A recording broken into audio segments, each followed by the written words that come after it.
Здравейте хора, днес ще ви покажа какво можете да правите в басейн с тези много яки очила.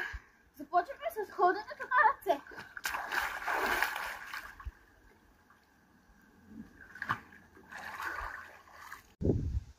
Второто нещо е седи така и се пускам назад, обаче да се свърна очилата.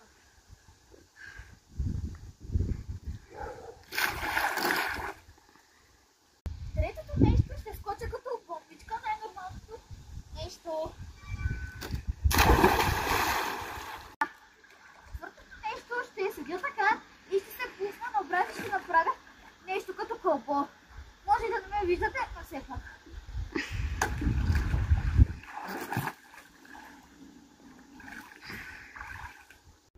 Петата каскада ще скоча ето така. Все едно се пребивате, трябва да стане по-яко. Ето.